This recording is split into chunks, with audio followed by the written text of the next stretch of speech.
Humans produce sounds to communicate meaning. That is, of course, unless we're using sign language, in which case we use gestures. However, in this unit we will be focusing on spoken language. Now, not all sounds we use for communicative purposes are linguistic. Take a look at how Harpo, one of the genius Marx brothers, uses sounds and mimics to communicate.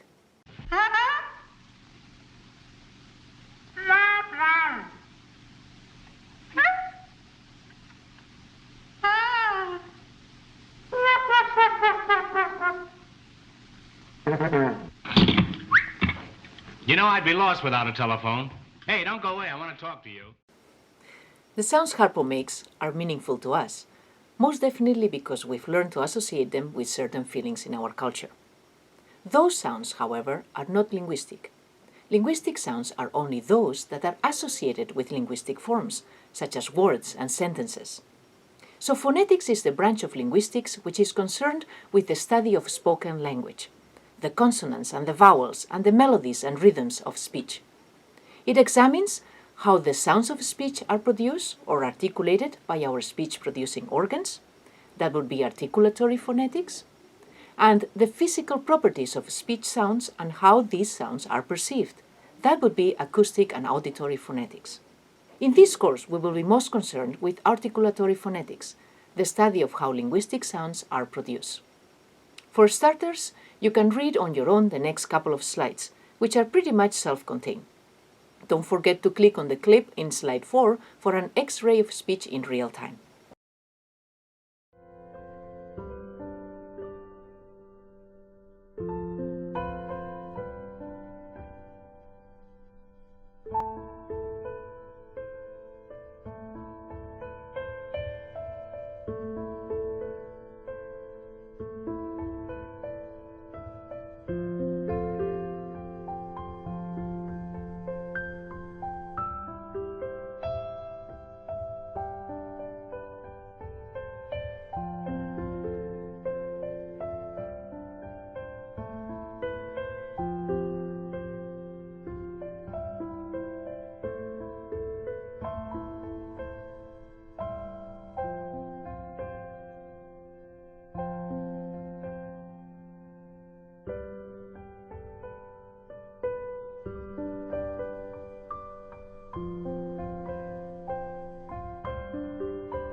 Not all of the anatomic pieces spatially concurrent to our phonatory system belong to it. For example, our teeth are relevant in producing contrastive articulations. If you put your tongue between your teeth and let air flow out, you get the consonant as in the beginning of the word think. If you instead put your tongue behind your teeth, the sound becomes s, and the word becomes sink. In other words, where you put your tongue with respect to your teeth is relevant for language. However, the molars, while they are also in the same general location of the teeth, do not play any role in language. You don't use them in the same way that you use your teeth in order to produce different sounds that are then used linguistically. This is what we mean when we say that not all anatomic pieces that are in grossly the same location are part of the phonatory system. On the other hand, not all noises possibly produced by our phonatory system are used linguistically. Take, for example, the following video, in which Tom Thumb shows his incredible talent at producing a phenomenal repertoire of sounds, all of them, of course, produced by his phonatory system, but obviously not for linguistic purposes.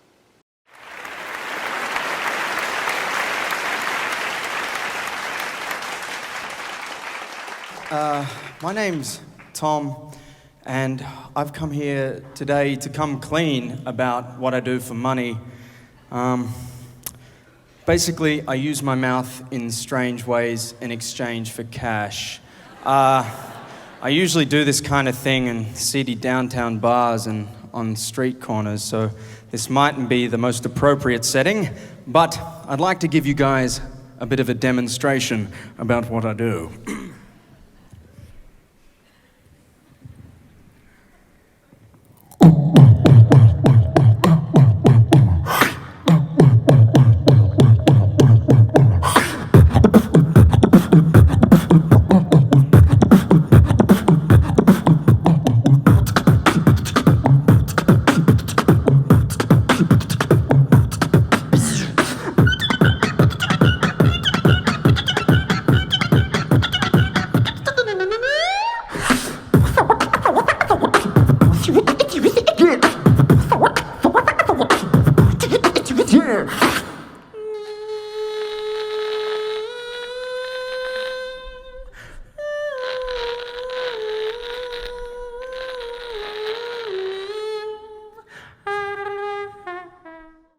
Amazing, isn't it?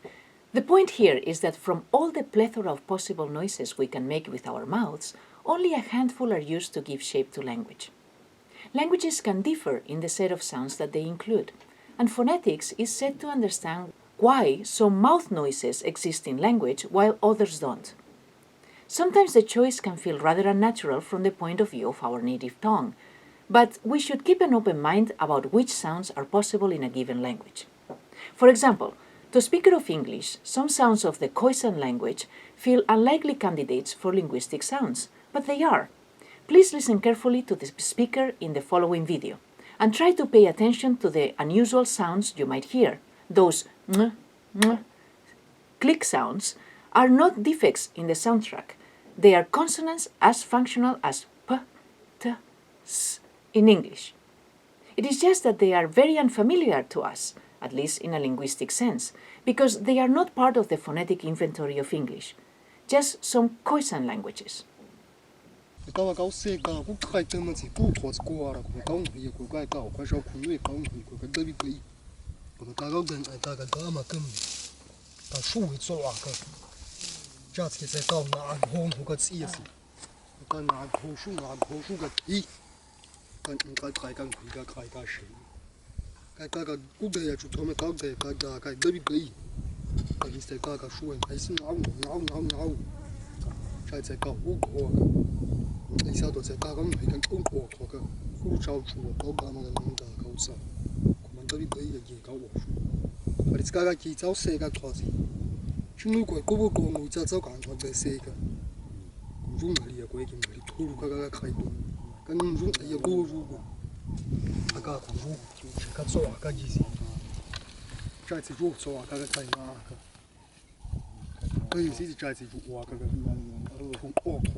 Charles Darwin, in his book Origin of Species, noticed that the human vocal tract differs from that of other living primates in a way that increases the likelihood of choking. In order to produce vocalic sounds like e, u, and a, which are found most frequently among the world's languages, we need the long space between the back of the palate and the larynx, where the vocal folds are. Humans have such long space, as you can see from the diagrams, where I marked it with a blue circle. In contrast, the vocal tracts of other living primates are physiologically incapable of producing such vowels. Besides having relatively small tongues, these primates have a phonatory tract that is disproportionately long in the horizontal dimension compared to its vertical portion, which does not allow for those e, u, and a sounds to be produced. Now, there is a serious biological cost for our ability to produce the variety of sounds necessary for language. If you look carefully in the diagrams, you will see the epiglottis. Please find it.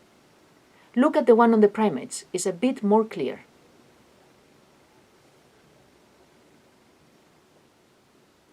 The epiglottis is a flap made by elastic cartilage tissue attached to the entrance of the larynx.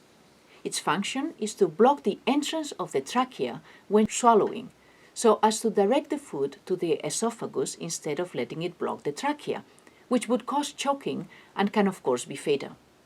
In living primates, as you can see, the epiglottis can block the trachea very well, but in humans, since it is higher up in the elongated vocal tract, it does a poorer job, significantly increasing our risk of choking. One very interesting fact is that as newborns, we actually start life with a vocal tract similar to those of most non-human primates and other mammals. As infants, our tongues are positioned almost entirely in the oral cavity, allowing our larynx to lock into the nose and form a sealed airway so we can simultaneously suckle and breathe. As a result, human infants, like most other mammals, are able to ingest both air and liquid at the same time, something that grown humans cannot do, and please take my word for it. This high biological cost of possessing a vocal tract that is able to produce the full array of human speech sounds is indicative of how advantageous having language resulted to be in our species. Otherwise, evolution would not have favored it. The higher the biological cost, the higher the gain should be from it. Since the biological cost is one of mortal danger, the advantage must be immense, something that, as linguists, it is for us to discover. Darwin found other examples of seemingly unreasonable evolutionary turns like this in nature. Extravagances like the peacock's tail, which endangers the animal by being a burden when it comes to flying and therefore making it more vulnerable to predators, is an emblematic example. The following slides will walk you through the anatomy of the main parts of the human phonatory system, that is, the anatomic pieces that contribute in shaping linguistic noises as air flows out from the lungs to the outside. Notice that it's never the other way around, since we don't normally speak like that using the incoming air. Please read the slides carefully, and don't forget to take advantage of the links I included. They will direct you to very interesting complementary material.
You can feel the vibration of your vocal folds if you place 2 fingers on your throat where the vocal folds are and produce a vowel sound. Ah. You will feel the vocal folds vibrate. Ah. Now produce a long S sound and you will notice no vibration. S. Vowels are voiced, while the S sound is voiceless. Vibration versus non-vibration of the vocal folds is the first important contrast when characterizing linguistic sounds. Therefore, when we classify a linguistic sound, the first question we need to ask is the sound voiced or voiceless? For example, the sound b, as in book, is a voiced bilabial stop, while the sound p, as in pear, is voiceless. In fact, the difference in voicing is the only difference between those two sounds, a difference that is meaningful to us, for it allows us to differentiate between a bat and a pat, buy and pie, a pub and a pup. This slide just provides some links that will give you a flavor of a branch of phonetics that we do not have time to learn much about in this course, acoustic phonetics. Please take the time to watch on your own the excellent lectures by Jürgen Handke and Charles Pinsiak available in YouTube. On our part, we will return to articulatory phonetics, now turning to the description and classification of speech sounds according to their properties. Linguistic sounds can be studied by measuring sound waves, mouth movements, or hearing capabilities, but one of the most prevalent tools of phonetic study is impressionistic phonetic transcription, which is the main focus of this course. When we think of transcription of speech, the first thing that comes to mind is writing. However, spelling systems are not the symbolic choice for phonetics because they do not represent linguistic sounds consistently or completely.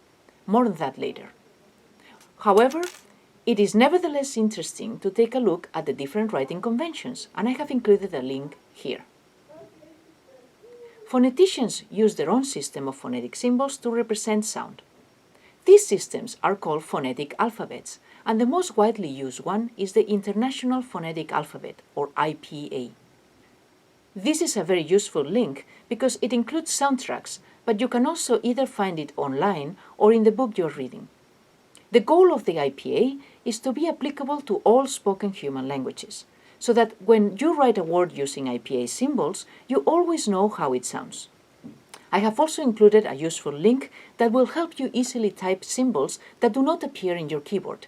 You will need this when you do the exercises and the exam. Just use cut and paste. One final note. Phonetic symbols, sounds or phones, are written in square brackets to distinguish them from letters or words written in ordinary spelling, which are written in angular brackets. For example, the sound represented by the letters SH in fish is written in square brackets with the symbol you see. It is important to remember that phonetic symbols are not the same as letters. Phonetic symbols in square brackets are sounds, where letters in angular brackets represent the way those sounds are written according to the conventions of a particular writing tradition. The reason why we need a separate alphabet to represent the sounds of a language is because any spelling system do not make a good phonetic alphabet, because their choices are too inconsistent. In order to convince you of this, in the following slide I have included some examples of the problems one encounters when trying to adopt the spelling system of English as a representation of how English sounds like in reality.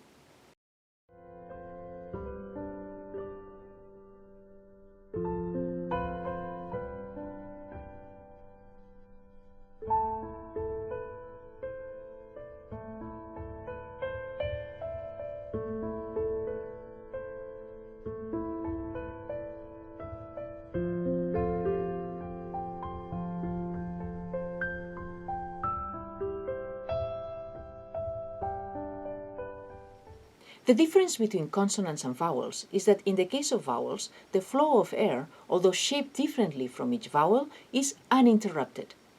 The sounds a or e are vocalic because nothing obstructs the flow of air that comes from my lungs. Consonants, on the other hand, always involve a stop or severe constriction of the airflow in the vocal tract. For example, the consonant p. It is easy to see how the consonant does not occur until I interrupt the exhaling column of air. A, pa. Consonants are classified among various dimensions. First, like all sounds, whether they are voiced or voiceless. Remember, they will be voiced when the vocal folds vibrate, as in the first sound in joy, zh, and voiceless when they don't, as in the first sound in shave, sh. Second, we indicate the place of articulation, which means the main anatomical piece in its production. For example, when I produce b, it is clear that the flow of air is stopped by both my lips. See, a, ba. So b is a bilabial. For the sound k, on the other hand, I stop the airflow in the back of my palate, an area we call the velum. A, ka, k, k, k. And therefore, k is a velar consonant.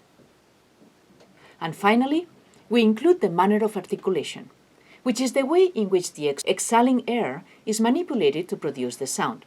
In b or p, completely stop the air column, and they are called stops.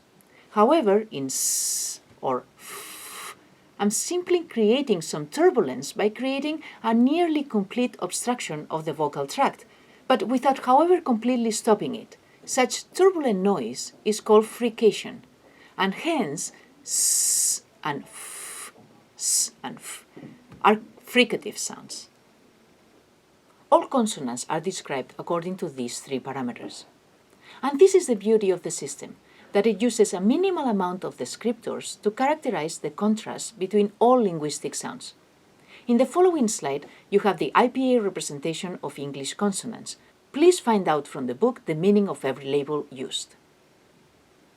Something very important to keep in mind when characterizing consonants is that there is a convention on the order in which we state the features. It is always first voicing, then place of articulation, and then manner of articulation. For example, as we saw before, b is a voiced bilabial stop, and not something like a stop voiced bilabial or bilabial voiced stop. And the same for p. Please respect this convention, or you will get wrong answers in the assignments and the exam in a very trivial manner. In the following slide, I have included a list of the consonants of English as they appear in some very common words, so that you can have a clear indication of how they sound. Notice that the same phonetic symbol might be written using different letters in different words, and the other way around. In the remaining slides, I have explained vocalic sounds in a very similar way to consonantal sounds. Between the readings and the previous explanations, I hope you find it easy to grasp the mechanics of vowel transcription. Don't forget to check on the useful links, including a little fun clip at the very end. After this, you should be ready to do the first exercises on phonetics, available in Nestor. Good luck, and let me know if you encounter any troubles.